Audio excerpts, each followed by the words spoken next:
हम कीमा छोड़ रहे हैं। सिर्फ 4 महीने हुए हैं। हम बहामास के पानी में एक रहस्य की जांच कर रहे हैं। उस अमेरिकी महिला के साथ क्या हुआ जिसके पति ने कहा वो पानी में गिर गई। जो कहानी वो सुना रहा है उससे लगता है कि ये एक दुखद दुर्घटना का मामला है, लेकिन अब उस महिला की बेटी कुछ बड़े आरोपों के साथ सार्वजनिक रूप से सामने आ रही है। वो कहती है कि उसे लगता है इस कहानी में और भी है। हम लॉ एंड क्राइम द्वारा इस मामले की जांच कर रहे हैं। मैं क्रिस स्टीवर्ट हूं।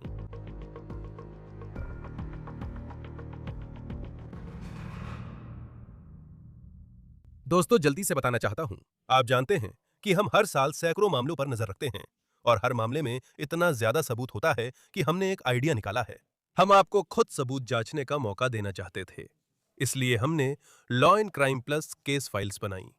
ये सिर्फ ट्रायल का सारांश नहीं है, ये all in one case file है जिसमें बॉडी कैम फुटेज, 911 कॉल्स और ऐसे दस्तावेज व सबूत है जो कोर्टरूम तक नहीं पहुंचे। और अगर आपके पास कोई केस फाइल है जिसे आप जांचना चाहते हैं तो नीचे कमेंट्स में मुझे बताएं और हम उसे जरूर करेंगे। हम आपके लिए लगातार नई केस फाइल्स जोड़ते रहते हैं।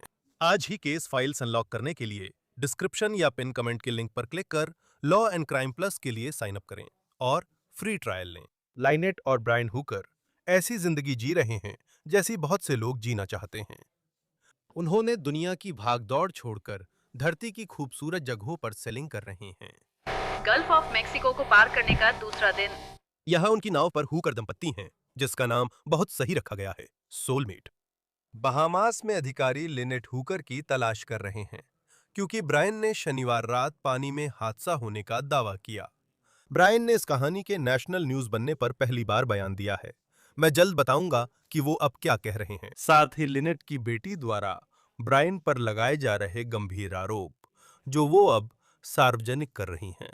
उसने ये भी बताया कि उसने उससे कथित तौर पर क्या कहा था और थोड़ी देर की फोन पर हुई बातचीत ने उसकी आवाज कैसी लग रही थी। इससे पहले कि हम आगे बढ़ें, मैं बताना चाहता हूं कि हमने इस जोड़े के बारे में क्या जाना और लिनेट के गायब होने से पहले वे क्या कर रहे थे। ये वीडियो हुकर्स ने 4 हफ्ते पहले बहामास से यूट्यूब चैनल पर डाला था, जिसमें वे जलमार्ग में पैडल बोर्डिंग कर रहे हैं। इस जोड़े के सोशल मीडिया चैनल का नाम सेलिंग हुकर्स है और वे वहां काफी सक्रिय हैं। और ये जोड़ा कैरिबियन में कुछ शानदार जगहों पर जाने के अपने वीडियो पोस्ट करता था। उनके टिकटॉक अकाउंट पर लिखा है, हम बीएस को पीछे छोड़कर निकल पड़े हैं और एक शादीशुदा जोड़े के तौर पर अपनी सबसे अच्छी जिंदगी जी रहे हैं। वीडियो देखकर भी यही लगता था। ये उनका 5 दिन पुराना आखिरी टिकटॉक पोस्ट है जिसमें वे बहामास में मजे कर रहे हैं। सोशल मीडिया के मुताबिक इस जोड़े ने 3 साल पहले टेक्सास में नाव खरीदी थी। बड़ी सेल बोट है, अच्छी केबिन में रात बिता सकते हैं और लंबे सफर कर सकते हैं। हुकर दंपत्ति पानी पर बहुत अनुभवी लगते हैं। ये उस वीडियो का हिस्सा है जिसमें उन्होंने घोषणा की थी कि उन्होंने ये नाव खरीदी है, जिसमें ब्रायन को सेफ्टी हार्नेस के साथ मस्तूल पर चढ़ते हुए और लिनेट को उन्हें देखते हुए दिखाया गया है। अगर आप ऐसी नाव चलाने जा रहे हैं और आप वही करने जा रहे हैं जो उन्होंने किया, यानी ऐसे लंबे सफर पर नाव चलाना, और बताया जाता है कि उन्होंने ये 10 साल तक किया, तो आपको वाकई में बहुत अनुभवी होना चाहिए। टीम की तरह रहकर एक दूसरे का ध्यान रखना जरूरी है। हुकर परिवार भी ऐसे ही थे। अब ये जानकर कि ये जोड़ा सुरक्षा को लेकर कितना सतर्क था, शनिवार रात जो कथित तौर पर हुआ वो हैरान करने वाला लगता है। ये तस्वीर हुकर परिवार द्वारा बहामास से पोस्ट किए गए आखिरी टिकटॉक वीडियो का हिस्सा थी और इसमें दोनों एक डिंगी यानी एक छोटी नाव पर सवार नजर आ रहे हैं। ये फुलाने वाली नाव है, नीचे सख्त हिस्सा, पीछे इंजन है और इसमें सिर्फ 2 लोग बैठ सकते हैं। पुलिस के मुताबिक शनिवार रात ब्रायन और लिनेट 8 फुट की डिंगी पर थे। तभी ब्रायन के अनुसार लिनेट पानी में गिरकर गायब हो गईं। संभवतः वही नाव थी जिसमें वे थे। पुलिस का कहना है कि ब्रायन ने उन्हें बताया कि वो और लिनेट इस डिंगी से बहामास के होपटाउन से एल्बुकी जा रहे थे। स्थानीय अधिकारियों ने बताया है कि यह जोड़ा रात करीब 7:30 बजे बाहर गया था। उस समय अंधेरा था और हालात अच्छे नहीं थे। रिपोर्ट के मुताबिक हवा की रफ्तार 18 से 22 नॉट्स के बीच थी। अगर आप नाविक नहीं हैं, तो हम 20 से 25 मील प्रति घंटे की रफ्तार की बात कर रहे हैं। अब ब्रायन का दावा है कि लिनेट डिंगी से गिर गईं और चाबियां उनके पास थीं, जो उनके साथ ही चली गईं। और जब आप नाव की इस तस्वीर को देखते हैं, तो फिर से देख सकते हैं कि उस पर ज्यादा जगह नहीं है और आप देख सकते हैं कि अगर तेज हवा का झोंका आता तो किसी के लिए संतुलन खोना और गिर जाना बिल्कुल संभव होता। और ऐसा भी लगता है कि लिनेट वो इस तस्वीर में डिंगी के किनारे पर बैठी हुई है। जब आप वो कहानी सुनते हैं तो लगता है कि ये समझ में आता है और संभव है कि ऐसा ही हुआ हो। लिनेट की बेटी अब उस स्थिति पर सवाल उठा रही है और वो इसे बड़े स्तर पर कर रही है, जिसके बारे में हम आगे बात करेंगे। लिनेट के लापता होने की रिपोर्ट कई घंटों तक नहीं की गई क्योंकि ब्रायन को रविवार सुबह तक मार्श हार्बर बहामास के इस मरीना तक पहुंचने में कई घंटे लग गए। अब स्पष्ट नहीं है कि ब्रायन ने कहा लिनेट कहां पानी में गिरी, लेकिन नक्शे में दिखता है कि मार्श हार्बर उस खाड़ी के दूसरी ओर है जहां हुकर्स ने जाने की बात कही थी। अब किनारे पर पहुंचने के बाद जांचकर्ताओं का कहना है कि ब्रायन ने किसी को बताया कि क्या हुआ था और उस व्यक्ति ने अधिकारियों को फोन किया।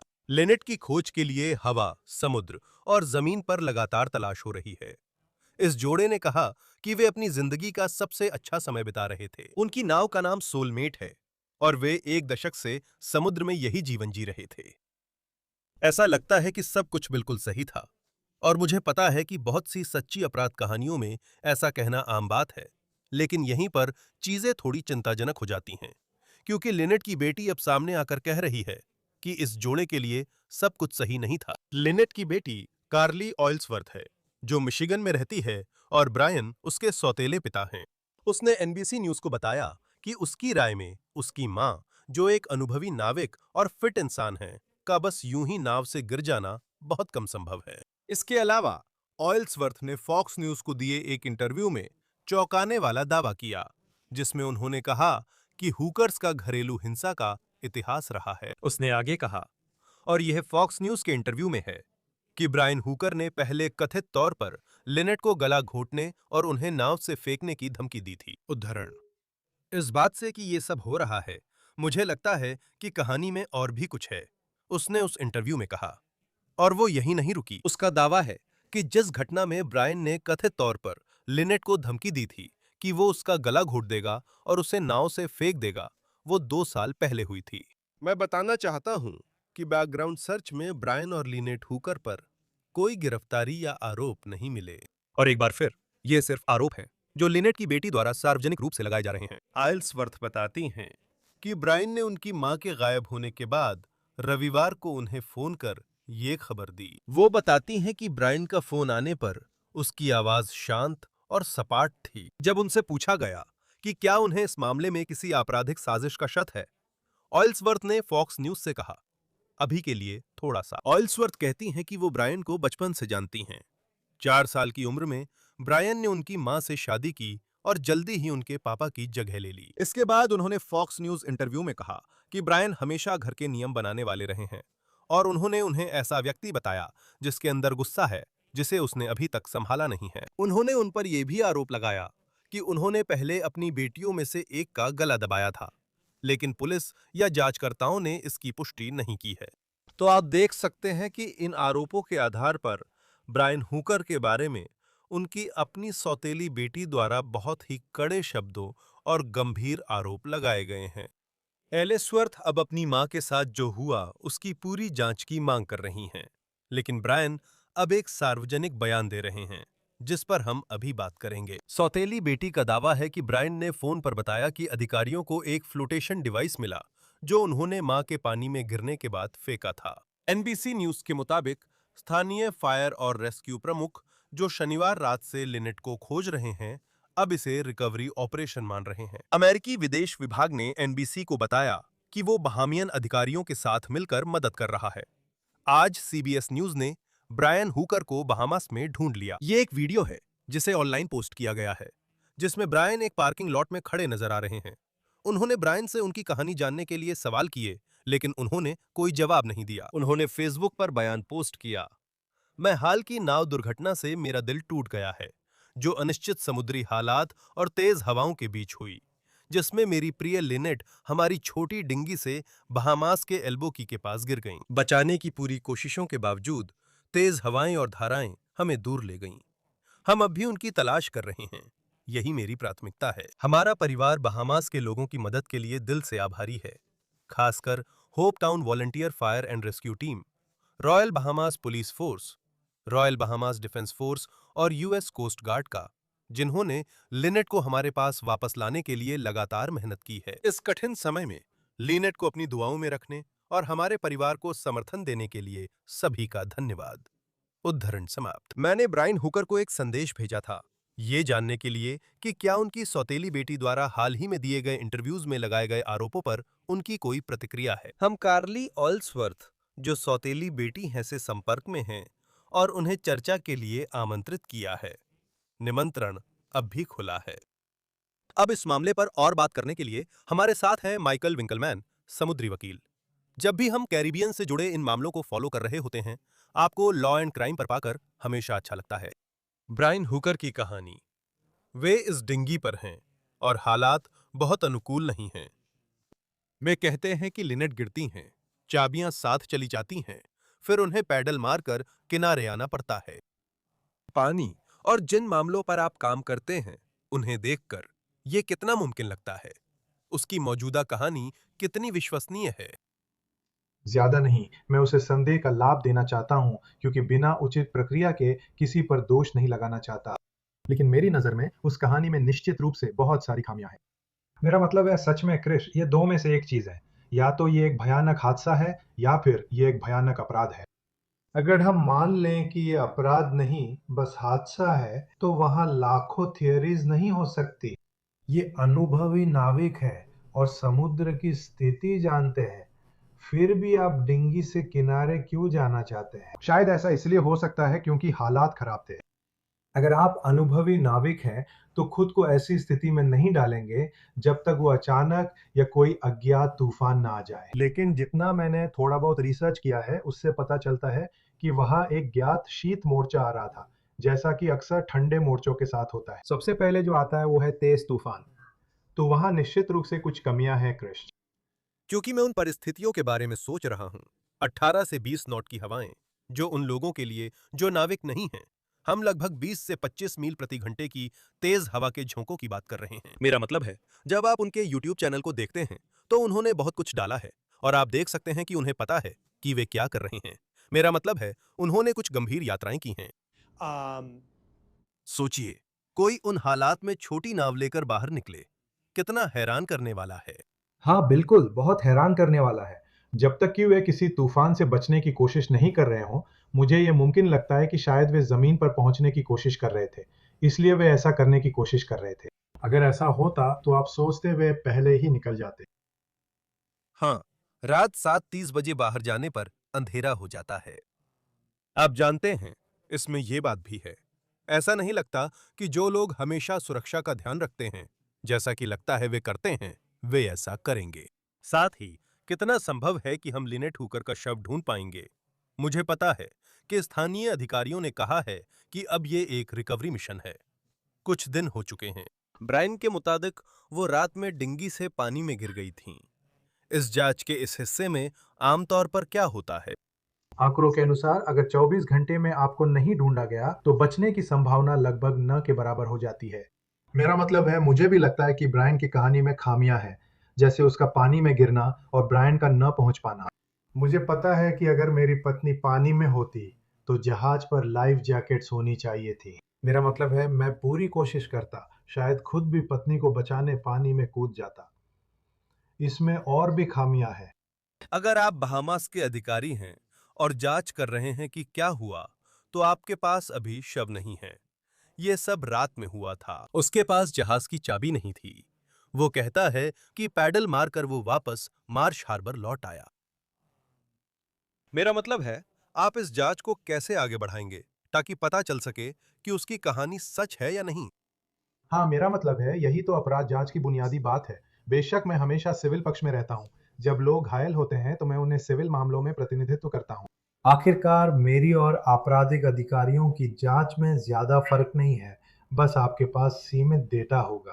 मेरा मतलब है, मुख्य बात ब्रायन की कहानी है और क्या वे उस पर विश्वास करते हैं। आप जानते हैं, अगर उनके पास ब्रायन के रक्त में अल्कोहल की मात्रा जांचने का मौका होता तो वे देख सकते थे कि वो नशे में था या नहीं।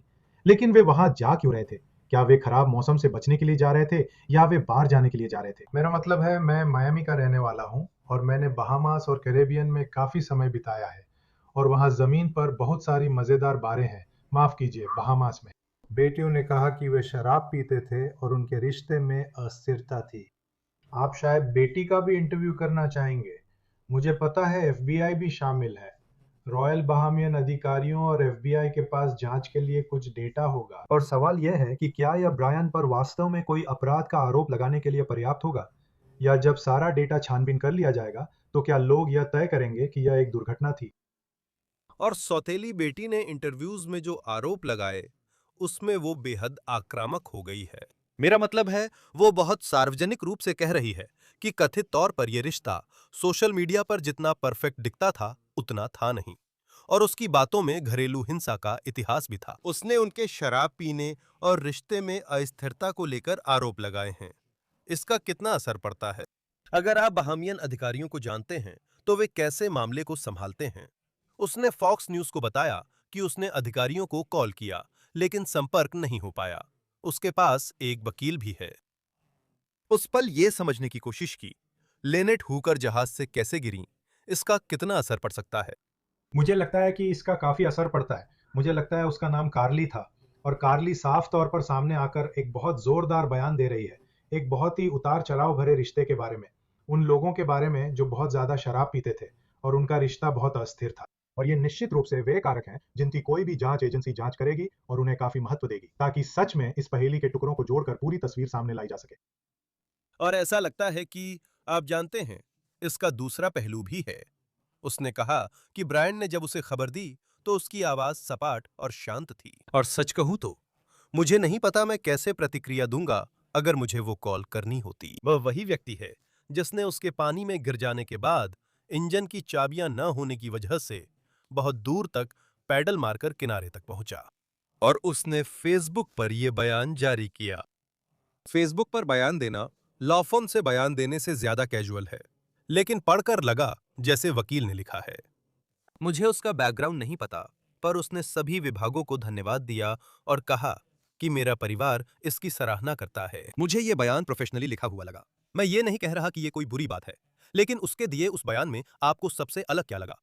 मैं पूरी तरह सहमत हूँ क्रिश। मैंने वो बयान पढ़ा। वो बहुत छोटा और संक्षिप्त था, उसमें ज्यादा भावनाएं नहीं थी। अगर आप उसे संदेह का लाभ दें तो शायद वो सदमे में है और बयान किसी और ने लिखा हो। लेकिन वो बहुत सामान्य लगा, जैसे चैट जीपीटी बताएगा, है ना, ऐसी स्थिति में। और जब उसने कहानी सुनाई तो वो बहुत ठंडे और एक ही सुर में था। फिर से अगर संदेह का लाभ दे तो कह सकते हैं कि हाँ, वो सदमे की स्थिति में है। मेरे अनुभव में मैं कई दुखी परिवारों से मिलता हूँ जो भयानक सदमे से गुजरे हैं, लेकिन ऐसा जवाब आमतौर पर नहीं देखता। अक्सर मैं देखता हूँ कि लोग गहरे दुख और आंसुओं के साथ भारी भावनाएं महसूस करते हैं। और अगर वो प्रतिक्रिया नहीं दिखती तो क्या ये चिंता की बात है? बिल्कुल। लेकिन फिर भी साफ तौर पर कहूं, मुझे लगता है कि ब्रायन को कानूनी प्रक्रिया का अधिकार मिलना चाहिए। मुझे लगता है कि हमें इसकी तह तक जाना चाहिए। और हाँ, आप और मैं बस अपनी राय दे रहे हैं। हाँ, मुझे लगता है यहाँ कई चिंताजनक बातें हैं जो समस्या की ओर इशारा करती हैं। आप बस सोचिए। मेरा मतलब है मैं बस सोचता हूं कि अगर उसकी कहानी सच है तो उसके लिए वो अनुभव कैसा रहा होगा। मेरा मतलब है आप सोचिए कि जिस महिला को आप अपनी जिंदगी का प्यार कहते हैं वो पानी में गिर जाती है और आप उसे बचाने की कोशिश कर रहे हैं, लेकिन आप पहुंच नहीं पा रहे क्योंकि धारा आपको दूर ले जा रही है, और फिर आपको पैडल मारते हुए किनारे तक पहुंचना पड़ता है। यह सुनकर ही डरावना और बेहद दुखद लगता है अगर सच में ऐसा हुआ हो। मेरा मतलब है वैसे भी ये तो दुखद ही है। अगर आप उसके वकील होते अभी उसे क्या सलाह देते? वो विदेश में है। अब सिर्फ पत्नी के जहाज से गिरने का मामला नहीं है, बल्कि सौतेली बेटी के गंभीर आरोपों से जांच में आप पर दबाव और बढ़ गया है। मतलब आमतौर पर आप उसकी स्थिति में किसी को क्या सलाह देंगे? देखिए क्रिश, ये सवाल मेरे लिए मुश्किल है क्योंकि मैं सिविल पक्ष में हूँ और आमतौर पर केस आगे बढ़ाता हूँ। तो क्रिमिनल डिफेंस वकीलों के लिए उनका विश्लेषण बहुत अलग होता है। वे नहीं चाहते कि उन पर आरोप लगे। ब्रायन ने शायद कबूल किया हो, लेकिन उसका वकील जरूरी नहीं कि ये बात बता सके। मान लें ये सच में हादसा था और वो मेरा क्लाइंट था। मैं चाहता कि उसे टेलीविजन पर लाऊं ताकि वो अपनी कहानी बता सके कि क्या हुआ था। क्योंकि आज की दुनिया में आप जानते हैं कहानी बहुत जल्दी बदल जाती है। तो अगर आप कहानी को कंट्रोल नहीं भी करना चाहते, लेकिन अगर आप सच बाहर लाना चाहते हैं तो सच बाहर लाइए, बैठकर बात कीजिए। क्रिस से कहो ये सब हुआ और यही वजह थी। शुरुआत में मैं हैरान था, ये मेरी जिंदगी का प्यार है, काश मैं उसके पीछे पानी में कूद गया होता। अब सब साफ बता दो। मेरे लिए ये सब करने के बजाय ऐसे ठंडे और कुछ रूखे से बयान जारी करना फिर वही और बड़े खतरे की घंटी है। हाँ, हमने उनसे संपर्क किया था। मुझे लगा आपने किया होगा। वो हमारे शो में आ सकते हैं और हम उनकी कहानी सुनना चाहेंगे, भले ही ये उनके लिए मुश्किल वक्त है। उनके मुताबिक जो हुआ उसके कारण क्या इस समय उनके लिए, जैसे कि बहामास के अधिकारी इन मामलों में कर रही हैं, और मुझे पता है कि आप सिविल साइट पर हैं, तो क्या वो जाने के लिए आजाद हैं? मेरा मतलब है, उन पर आरोप नहीं है, लेकिन बहामास में तलाश जारी है। अगर वे अमेरिका लौटना चाहें, तो क्या वे स्वतंत्र हैं? तो जो मैंने अभी तक देखा है उसमें कोई भी आरोप दर्ज नहीं किए गए हैं। मैं जानता हूं कि बहामास के अधिकारी अक्सर ऐसा कहते हैं कि देखिए, हम नहीं चाहते कि आप द्वीप छोड़े। व्यवहारिक रूप से, कानूनी रूप से क्या वो द्वीप छोड़ सकते हैं? हाँ। अगर वो चाहते तो क्या उसे प्लेन या नाव पर चढ़ने से रोक सकते थे? बिल्कुल। लेकिन इस तथ्य को देखते हुए कि उस पर कोई आरोप नहीं लगाया गया है, मुझे लगता है कि वह देश छोड़ने के लिए स्वतंत्र है। और आप सोचते हैं, मेरा मतलब है, अगर आप जानते हैं, अगर उसके पास वकील है, कोई उसे सलाह दे रहा है, तो अगर वो इस समय देश छोड़ता है, तो वो किस तरह का संदेश देगा? भले ही वो पूरी तरह से निर्दोष हो और यह एक भयानक भयानक हादसा था। इन तरह की खोजों और ऐसे मामलों को लेकर बहामाई लोग कैसे होते हैं? यह तो जाहिर है कि यह एक बहुत बड़ा पर्यटन स्थल है। कई नाविक, सिर्फ हुकर्स ही नहीं, मैं भी साउथ फ्लोरिडा में रहता था। वहां से बहामस के वेस्ट एंड तक नाव से जाना बहुत आसान है। ऐसे मामलों में बहामाई लोग कैसे हैं? मुझे लगता है वे बहुत अच्छे और जोशीले हैं। मेरे अनुभव में मैंने कई बार उनसे डील किया है। वे हर स्थिति की तह तक जाते हैं और अक्सर एफबीआई के साथ काम करते हैं। वे अपने काम, खासकर रॉयल बहामास मैरीटाइम एजेंसी में, बहुत अच्छे हैं। वे हादसों की जांच में माहिर हैं। कुछ लोग सोचते हैं कि वे क्रूज लाइनों के साथ मिली भगत में हो सकते हैं। जाहिर है ये कोई क्रूज शिप का मामला नहीं है, लेकिन क्योंकि क्रूज इंडस्ट्री इस क्षेत्र में बहुत समय, मेहनत और पैसा लगाती है, लेकिन मैं ये नहीं कह सकता कि ये सच है। तो मेरी नजर में मुझे लगता है वे शानदार हैं। मुझे लगता है वे इसकी तह तक पहुंच जाएंगे। उनके पास सीमित डेटा है, देखते हैं वे क्या पता लगाते हैं। और जब बात आती है यूएस स्टेट डिपार्टमेंट की, एफबीआई की, मुझे पता है कि उन्होंने, आप जानते हैं, स्टेट डिपार्टमेंट ने एक बयान जारी किया है जिसमें कहा गया है कि वे अधिकारियों के साथ सहयोग कर रहे हैं। साफ है, यह बहामास का मामला है। आपकी बात सही है, वे इसमें माहिर हैं और उनके पास कई मामलों का अनुभव है। लेकिन जब स्टेट डिपार्टमेंट या एफबीआई कहती है कि वे मदद कर रहे हैं, तो वो मदद वास्तव में कैसी होती है? तो मेरा मतलब है, हाँ, ये बहामास में हुआ तो ये बहामास का मामला है, लेकिन ये एक अमेरिकी नागरिक के साथ हुआ। इसलिए एफबीआई के पास अधिकार क्षेत्र है और वे जितना चाहे उतना, या जितना कम चाहे उतना शामिल हो सकते हैं। जाहिर है एफबीआई पहले से ही व्यस्त है, इसलिए लिनेट के गायब होने का मामला उनकी प्राथमिकता नहीं है। तो मुझे लगता है कि एफबीआई के नजरिए से अगर इसमें पर्याप्त संसाधन लगाए जाते हैं तो वे वास्तव में उसी पर निर्भर करेंगे। अक्सर जब कोई व्यक्ति लापता होता है तो कोस्ट गार्ड तुरंत शामिल हो जाती है। वे ग्रिड एरिया बनाते हैं, वे पूरी खोज और जांच करते हैं, या जैसा कि यहाँ इसे रिकवरी मिशन कहा जाता है। कोस्ट गार्ड की कोशिशों की पूरी जानकारी नहीं है, लेकिन वे शव ढूंढने में माहिर हैं। उम्मीद है वे कुछ हद तक बचाव में शामिल रहे होंगे। हाँ, आप अभी भी इसके बारे में सोचते हैं। आप जानते हैं, इन मामलों में अक्सर शव नहीं मिलते। आप जानते हैं, हाल ही में बार्सिलोना से ऐसा एक मामला भी था, एक अमेरिकी कॉलेज छात्र के साथ जिसकी मृत्यु हो गई थी और उसका शव किनारे पर आ गया था। मैं सुदिशा कोनांकी के बारे में सोचता हूं, जो डोमिनिकन रिपब्लिक में अमेरिकी कॉलेज छात्रा थीं और वसंत अवकाश में लापता होने के बाद उनका शव किनारे पर वापस नहीं आया। इन मामलों में जब आप जलमार्ग और उस क्षेत्र को देखते हैं जहां ब्रायन ने सब कुछ होने की बात कही, तो यह इतना कठिन क्यों है?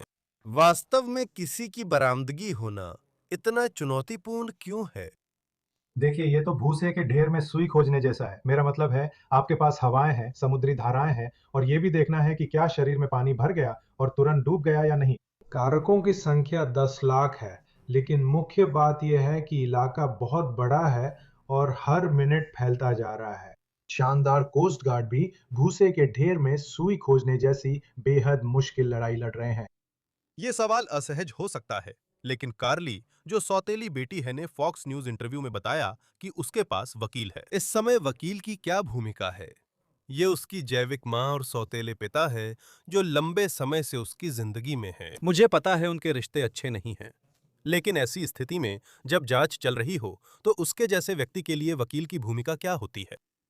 अगर उसने वकील रखा है तो वकील जांच में शामिल होने की पूरी कोशिश करेगा। असल में वो कार्ली से ज्यादा कुछ अलग नहीं करेगा, बस फोन उठाकर अधिकारियों को कॉल करेगा।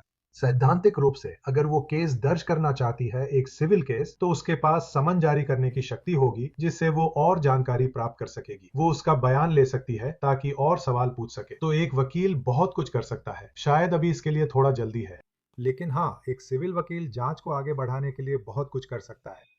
जरूरी नहीं कि तुरंत, लेकिन लंबे समय में ऐसा हो सकता है। उदाहरण के लिए, अगर अब से 6 महीने बाद भी सवालों के जवाब कम और सवाल ज्यादा है, तो वो निश्चित रूप से मुकदमा दायर कर सकती है। वो निश्चित रूप से एक वकील को बैठाकर उसका अपना बयान दर्ज करवा सकती है, जो मूल रूप से सवाल जवाब का सत्र होता है, ताकि और जानकारी मिल सके। साथ ही किसी भी तरह के रिकॉर्ड हासिल किए जा सकते हैं, ये देखने के लिए कि क्या उसने अपनी पत्नी के नाम कोई जीवन बीमा पॉलिसी ली थी, क्या कोई जीवन बीमा भुगतान किया गया था। तो निश्चित रूप से एक सिविल वकील जांच में और गहराई से जा सकता है। हाँ, और वित्तीय मामलों पर यह एक अच्छा मुद्दा है। हमें वास्तव में पता नहीं है, मेरा मतलब है वे इस समय रिटायर हो चुके हैं। वे निश्चित रूप से बहुत यात्रा करते हैं और उनके पास यह सेलबोट भी है। इस तरह की खोज कितने समय तक चलती है? मुझे पता है कि हम बरामदगी के चरण पर हैं। शनिवार रात को यह कथित तौर पर हुआ था और अब हम बुधवार को बात कर रहे हैं। अगर ये अभी भी जारी है तो हैरानी होगी। मेरे अनुभव में आमतौर पर 24-48 घंटे का समय होती है, लेकिन कभी-कभी 72 घंटे तक भी हो सकता है। अब जब हम आगे आ चुके हैं, मुझे लगता है ये अब खत्म होने वाला है। हाँ, अभी भी कई सवाल हैं। माइकल विंकलमैन, समुद्री मामलों के वकील, लॉ एंड क्राइम पर आपकी विशेषज्ञता शानदार है। साथ जुड़ने के लिए धन्यवाद। धन्यवाद क्रिश, आपसे मिलकर अच्छा लगा। ये था ऑन द केस, जिसे लॉ एंड क्राइम पेश करता है। हमें यूट्यूब और स्पॉटिफाई पर सब्सक्राइब करें। हम अब पीकॉक पर भी स्ट्रीम हो रहे हैं। मैं क्रिस स्टुअर्ट हूं। फिर मिलेंगे।